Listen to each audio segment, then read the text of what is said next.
Good morning students. चलिए start करते हैं मैक्रो इकोनॉमिक्स। फर्स्ट यूनिट हम लोग डिस्कस करेंगे national income and related aggregates. जैसा कि हम लोग इस सिलेबस में देख रहे हैं, जो सीबीएसई द्वारा हम लोगों को दिया गया है क्लास 12th के लिए। इसमें हम लोग शुरुआत करते हैं यहाँ what is macro economics 1.1 to 1.8, ये हम लोगों का पूरा सिलेबस रहेगा। जैसे कि हम लोगों को पता है मैक्रो इकोनॉमिक्स का वेटेज बोर्ड में 40 मार्क्स है, और ये यूनिट डायरेक्टली इसका वेटेज 10 मार्क्स है। तो हम लोग 1.1 to 1.8 ये सब टॉपिक्स करेंगे। इसके अंदर वी कैन कंसिडर कि 1.1 लेकर हम लोग 1.3 there are some basic concepts of national income accounting. कुछ डेफिनेशंस हैं, कुछ कॉन्सेप्ट्स हैं। जब इनके ऊपर हमें अच्छी कमांड हो जाए, इनको क्लियर करने के बाद we can easily complete our numerical portion also. ये लगता है थोड़ा सा डिफ़िकल्ट है, बहुत ही सिंपल है अगर सिस्टमेटिक इसको किया जाए तो। Let's start. So I am Amit Kumar Singh, PGT economics from Kendriya Vidyalaya से क्लाइंट्स Meerut cantt. Today, let's discuss very pertinent topic by the name of national income accounting. Let's begin with the 1.1, some basic concepts of national income accounting. In this lecture, I am taking 1.1. In the next lecture, I'll take 1.2 and 1.3 up to circular flow of income. Then we'll discuss in the last two lectures how the national income is calculating, what kind of methods we are following. So we'll discuss in the following lectures. So let's begin. My dear students, शुरू करते हैं हम लोग। First है goods, final goods and intermediate goods का क्या difference है। Final goods and intermediate goods. If you are talking about final goods, classified on the basis of end of use. Here I am taking the gist of these concepts, जिसको मैं अपने narration से complete करना चाहूँगा। देखो, final goods और intermediate goods में basic difference क्या है। Classified on the basis of and use. And use से क्लासिफाई इसको किया जाता है कि इसका जो हमारे गुड्स हैं उनका अंतिम में उनका उपयोग उपभोग कौन कर रहा है, उसके आधार पर हम लोग डिस्ट्रीब्यूट करते हैं कौन सी गुड्स हैं जो फाइनल गुड्स कहलाएंगे और कौन सी गुड्स हैं इंटरमीडिएट गुड्स कहलाएंगे। तो FG and IG have taken the short form. तो अगर हम लोग बात करें final goods, purchase for consumption के लिए परचेज की जाए, just like a milk purchase by household, printer by household, mobile by household, ऐसी कोई भी गुड्स जिसको हम फाइनली कंजम्पशन के लिए घर में यूज़ करते हैं, these are known as final goods. Next move towards intermediate goods. ये वो गुड्स हैं जिनको हम लोग we are not taking for consumption, we are taking for the purpose of reselling. हम लोग रीसेलिंग के लिए इसको खरीद रहे हैं, दोबारा से इनको हम लोग क्यों खरीद रहे हैं, इसको कोई भी जो भी खरीदेगा इसको क्यों, रीसेल के पर्पज़ से। जैसे रिटेलर, कोई दुकान वाला है, वो मिल्क खरीद के मिल्क के पाउचेस जो पैकेट्स आते हैं उनको लेगा ताकि वो फर्दर उनको हाउस होल्ड्स को बेच सके। मोबाइल शॉप वाला अगर ख़रीदता है तो वही मोबाइल यहाँ पर क्या कहलाएगा, इंटरमीडिएट गुड। ठीक है, ऐसा जो कि फाइनल कंजम्पशन से पहले रीसेल के पर्पज से लिए गए। तो this is the basic difference in between final goods and intermediate goods. फटाफट रिकैप कराता हूँ मैं। एंड यूज़ से डिसाइड करते हैं हम लोग, क्लासिफाई कर सकते हैं। और ये दोनों चीज़ें, एक तो कंजम्पशन के पर्पज़ से हम लोग खरीदते हैं, दूसरा रीसेलिंग के पर्पज़ से। Now move ahead. Consumption goods and capital goods. कौन सी गुड्स हैं जो कंजम्पशन गुड्स कहलाई जाती हैं और कौन सी गुड्स हैं capital goods. Final goods used for satisfaction of wants by consumer. Consumer अपनी, ठीक है, कंज्यूमर इनको क्या करता है, इनको कंज्यूम करता है ताकि वो क्या कर सके, अपनी जो भी इच्छाएं हैं उनको सेटिस्फाई कर सके। जैसे फूड, क्लॉथ, ETC। ठीक है, फूड, क्लॉथ, ETC ये सब हो सकता है इसके अंदर। अब इसको जो कंज्यूमर गुड्स है हम लोग 2 पार्ट्स में डिवाइड करते हैं, ड्यूरेबल और नॉन ड्यूरेबल। ड्यूरेबल का मतलब टिकाऊ, नॉन ड्यूरेबल का मतलब गैर टिकाऊ वस्तुएं। ड्यूरेबल जैसे नाम में ही है, ऐसी कोई चीज़ें जो हम लोग कंजम्पशन के लिए खरीदते हैं, जैसे घर के अंदर बहुत सारी चीज़ें जो कुछ समय ज़्यादा चलती हैं हमारे पास, जैसे फ़ैन, फ्रिज, ठीक है। इस टाइप की जितनी भी चीज़ें हम लोग उनको ड्यूरेबल का उसमें रख सकते हैं। नॉन ड्यूरेबल ऐसी जो हम लोग very short period of time के कंजम्पशन के लिए यूज़ में आती हैं, जैसे फूड आइटम्स कुछ हो सकते हैं जो कुछ दिन के बाद ख़त्म हो जाएंगे, which we can consider as a perishable goods. Next हम लोग लेते हैं यहाँ पर कैपिटल गुड्स। कैपिटल गुड्स, ये जो कैपिटल गुड्स हैं ये कौन से गुड्स हैं? ये final goods of durable character. ये फाइनल गुड्स हैं जो कंजम्पशन पर्पज से ली जाती हैं बट ड्यूरेबल कैरेक्टर की होती हैं। ये used in production just like A machines, tools, और इनकी लाइफ 5 साल या उससे ज़्यादा देखी गई है। तो this is basic difference in between consumption good and capital goods. Now move ahead, stock and flow. Stock and flow, किसी चीज़ को हम स्टॉक के उससे क्लासिफाई करते हैं, कुछ को हम लोग बोलते हैं फ्लोज में आते हैं। कैसे आते हैं हम लोग देखते हैं। Stock measure at a given point of time, एक पर्टिकुलर पॉइंट ऑफ टाइम पे बात करें, गिवन पॉइंट ऑफ टाइम, इसको हम लोग बेहतर है हम लोग इसको बोलें पर्टिकुलर पॉइंट ऑफ टाइम। इसको हम लोग क्या, एक किसी पर्टिकुलर पॉइंट ऑफ टाइम पर अगर हम लोग इसको मेज़र करें तो ये क्या कहलाएगा? स्टॉक। जस्ट लाइक आज की डेट में टोटल पॉपुलेशन कितनी है, easily it can be measured at a point of time. Money supply, ठीक है, इकोनॉमी में कितनी मनी सप्लाई कितनी है, अगर पर्टिकुलर पॉइंट ऑफ टाइम में मेजर करें it will be considered as a stock, it is a part of stock. Whereas flows means it is measured over period of time, एक निश्चित समय नहीं, dynamic in nature है, ठीक है।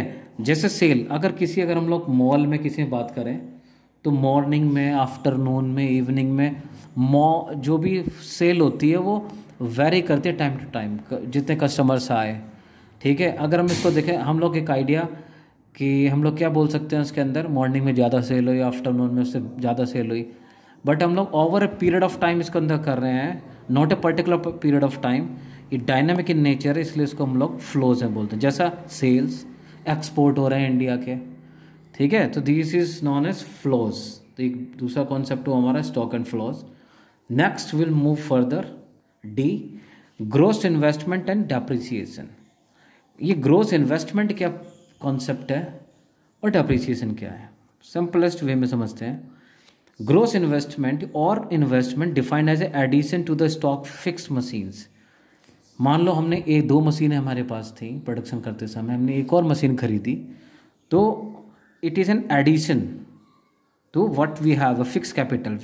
हमारे पास जो टोटल फिक्स्ड कैपिटल है, फिक्स मशीनरी, जितनी भी चीज़ें हैं, ऐसी चीज़ें, उनमें एक और एक्स्ट्रा हमने खरीदी, this is some kind of investment.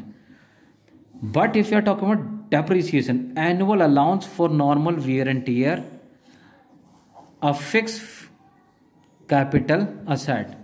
हमारे पास कोई भी फिक्स कैपिटल असेट है, जैसे कोई मशीन है, हम उसको रेगुलर यूज़ कर रहे हैं, तो हम लोग देखते हैं of with the passage of time उसमें कुछ चीज़ें वियर एंड टियर, टूट फूट होने लगती है, उसका मेंटेनेंस की ज़रूरत पड़ती है। This particular concept is known as depreciation. उसके लिए जो एनुअल अलाउंस जो पूरे एक साल, एक फिस्कल ईयर में जिसको मेजर करेंगे, उसको हम लोग बोलते हैं depreciation. Now move ahead, industrial classification, primary, secondary and tertiary sectors.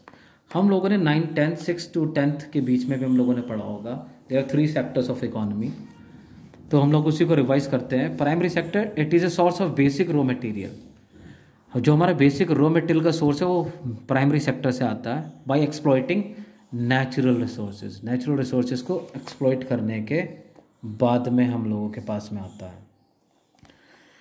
Second is secondary sector, production units come under this secondary sector, dependent upon primary sector और raw material.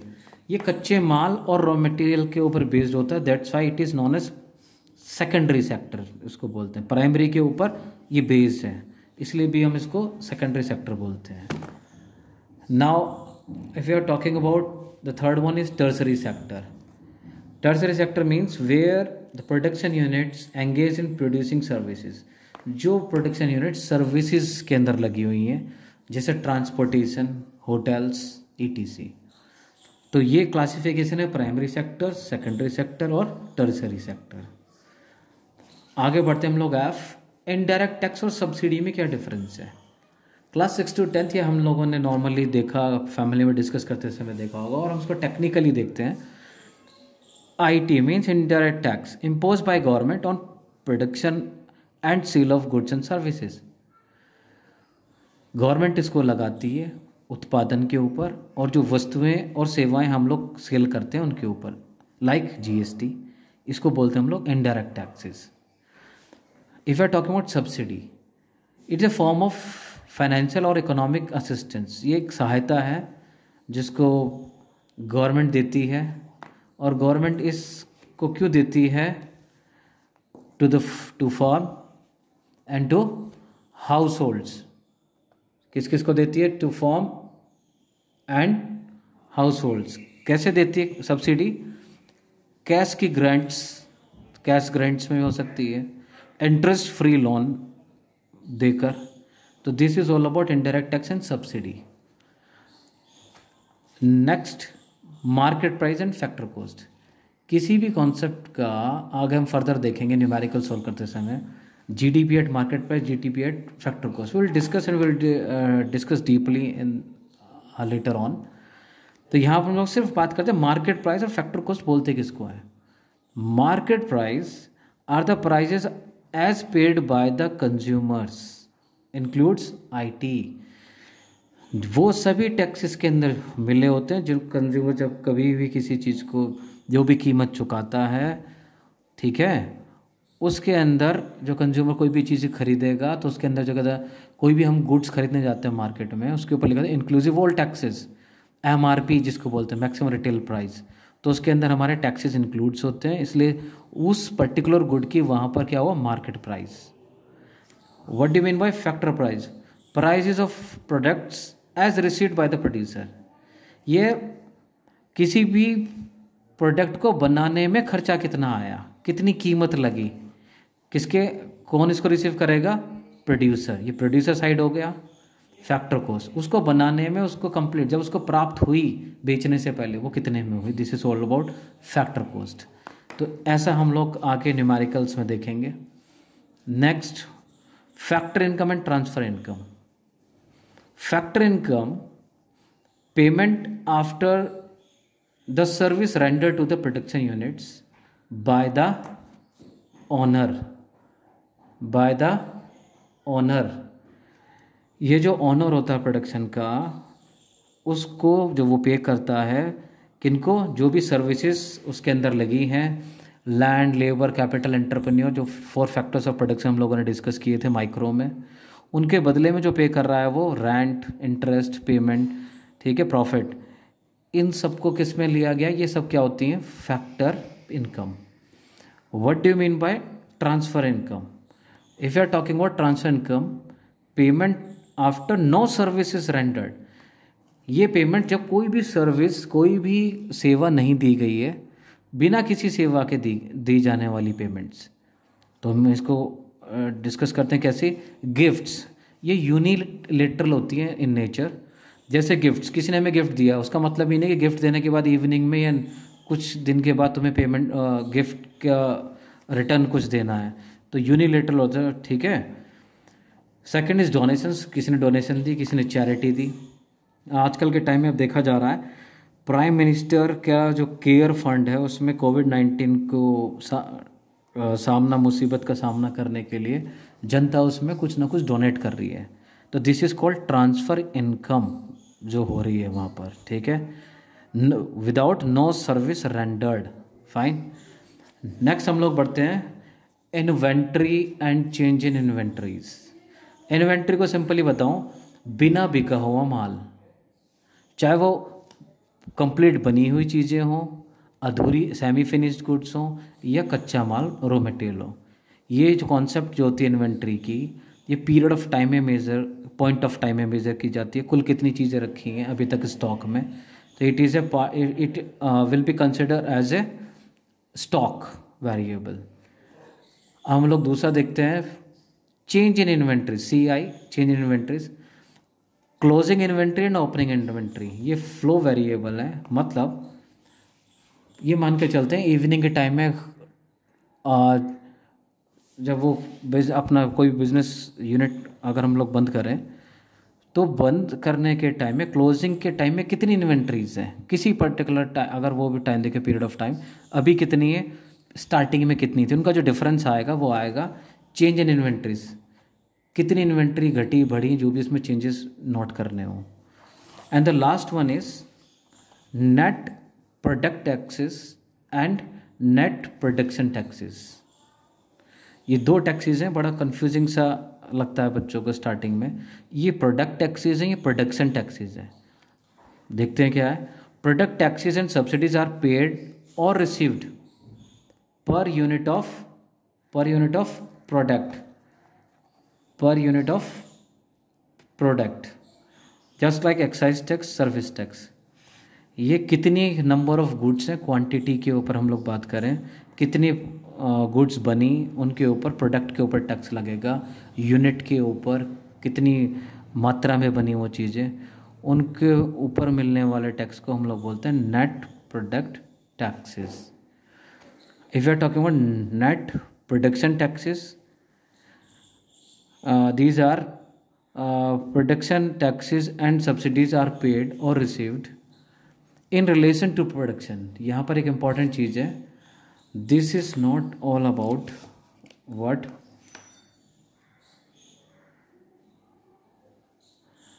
this is not all about, this is in relation to production। ये product के ऊपर लगती है ये वाला, in relation to production, उत्पादन के लिए उससे संबंधित चीज़ों के ऊपर जो लगी, उस कार्य में जो भी हमारे वो लगेंगे, जैसे land revenue, stamp and registration fees जो पे की गई है। तो ये सब चीज़ें हमारी, हम लोगों ने एक बहुत कम समय के अंदर देखे, some basic concepts of national income. इसको जो मैंने अभी बनाया है, इसको मैं डिस्क्रिप्शन के अंदर इसकी पिक्चर डाल दूँगा, इसको देखिए। एक वीकेंड से बहुत सारे कॉन्सेप्ट बहुत ही सिंपलेस्ट नोट्स के फॉर्म में आप लोगों को दी गई है।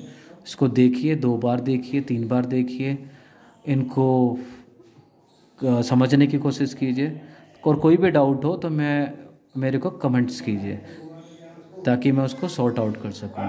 इसके बाद में हम लोग नेक्स्ट लेक्चर के लिए देखेंगे डोमेस्टिक टेरिटरी एंड रेजिडेंट और सर्कुलर फ्लो ऑफ इनकम। इसी के साथ थैंक यू वेरी मच।